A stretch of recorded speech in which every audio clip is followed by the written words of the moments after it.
How true it is when George Bernard Shaw once said, "The single biggest problem in communication is the illusion that it has taken place." Take a moment to think about that.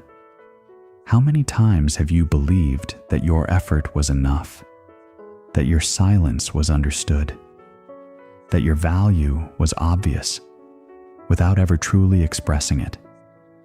We often assume that the world sees what we see in ourselves, that our hard work speaks loudly, that our intentions are clear. But the truth is far more uncomfortable. What is not expressed is often never known. This is the story of a man who believed that silence was strength, until he discovered the quiet cost of being invisible. Daniel worked in a global consulting firm based in London. The office was modern, fast-paced, and filled with people from different parts of the world, different cultures, different personalities, but all driven by one common goal: to rise. Daniel was known as dependable, the kind of person managers trusted to get things done without supervision. His reports were sharp, his analysis was deep, and his thinking was always structured. He didn't miss deadlines.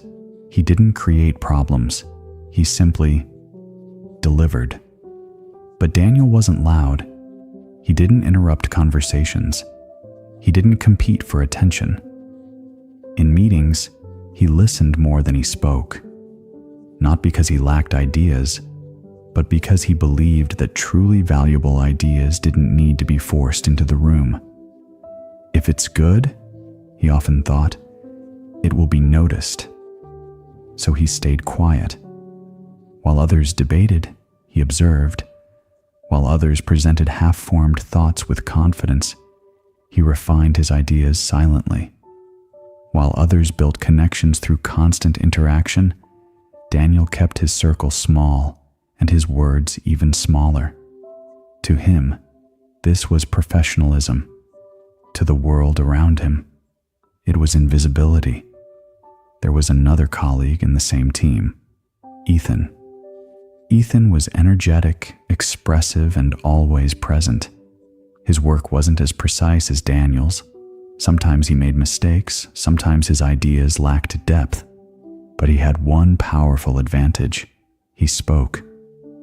In every meeting, Ethan had something to say. Even if his thoughts weren't perfect, he made sure they were heard. He connected with senior managers, shared opinions confidently, and wasn't afraid to be wrong in public. At first, Daniel found it unnecessary. He would watch Ethan speak and think, why say so much when there's so little substance? But Ethan understood something Daniel didn't. In a world driven by perception, presence often outweighs perfection. Months passed, and a major opportunity appeared, a leadership role within their department. It was more than just a title.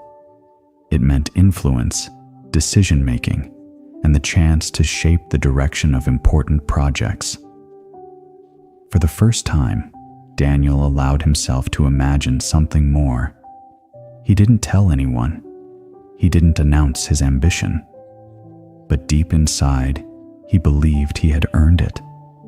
After all, his work had been consistent. His contributions were real. His discipline was unmatched. He thought, surely, this time, it will be recognized. The day of the announcement arrived. The team gathered in a glass-walled conference room overlooking the city.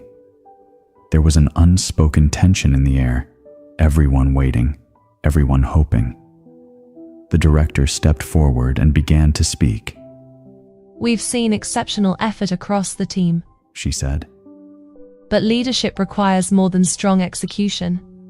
It requires communication, visibility, and the ability to influence others." Daniel felt something shift in his chest. Then came the name. Ethan. Applause filled the room.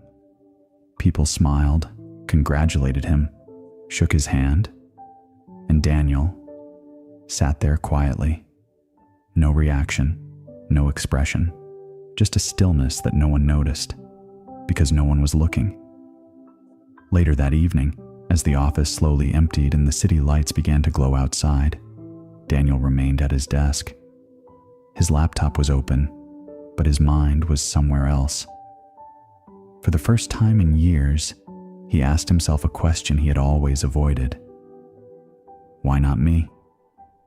It wasn't anger, it wasn't jealousy, it was confusion, because deep down, he knew he was capable. As he packed his bag, the director walked past and paused. "Daniel, do you have a moment?" They stepped into a quiet meeting room. She sat across from him, calm and direct. "You're one of the most capable people here," she said. Daniel looked up, slightly surprised. "Your work is precise, your thinking is strong, and your reliability is something every team needs." There was a pause. "But leadership isn't just about what you do," she continued. "It's about what people see and how they connect with you." Daniel stayed silent. "You don't speak in meetings," she said. "You don't share your ideas openly. You don't challenge or contribute in visible ways. And because of that, people don't know you." That sentence landed heavily. "People don't know you. I thought my work would speak for itself," Daniel said quietly. She gave a small, understanding smile. "It does," she replied, "but only to those who are already paying attention. The rest, they listen before they see." That night, Daniel walked through the quiet streets of London with a different awareness. For years, he had been careful about who he spoke to. He avoided unnecessary conversations. He stayed away from politics. He protected himself through silence, and in many ways, that had kept him safe. But there was another truth he had ignored. He had been careless about what he never said at all. Days turned into weeks, and slowly, something began to change. Not dramatically, not suddenly, but intentionally. In meetings, Daniel started to speak, just a little at first. His voice felt unfamiliar, almost uncomfortable. His words weren't always perfectly timed. His confidence wasn't immediate. But he spoke anyway. He shared ideas. He asked questions. He offered perspectives. And gradually, something shifted. People started to notice, not because he had become louder, but because he had finally become visible. One day, during a critical discussion, the team found itself stuck. Opinions were scattered, and no clear direction was forming. For a brief moment, the room went quiet. The old Daniel would have stayed silent, but not this time. He took a breath, and he spoke. His voice was calm. His idea was structured, thoughtful, and grounded in everything he had been silently observing for months. This time, it didn't pass unnoticed. The director leaned forward. The team listened, and slowly, the conversation aligned around his idea. Not because he had changed who he was, but because he had allowed himself to be heard. Months later, another opportunity came. This time, the outcome felt different. Not because Daniel expected it, but because he had already changed the one thing that truly mattered. He was no longer invisible. When his name was finally called, it didn't feel like luck. It felt like alignment between who he was and what the world could finally recognize. There is something important you need to understand. Being careful about who you speak to, that is wisdom. Not everyone deserves your thoughts, your ideas, or your truth. But being careless about what you never say, that can cost you more than rejection ever will. Because silence doesn't just protect you. Sometimes, it hides you. It hides your potential. It hides your voice. It hides your presence in a world that decides your value based on what it can see and hear. So speak, not to impress, not to dominate, but to be known. Say what needs to be said. Share what deserves to be heard. Express what only you can bring into the world. Because in the end, it's not just about being capable. It's about being visible in the moments that matter. And remember, be careful who you speak to, but be even more careful about what you choose to never say at all.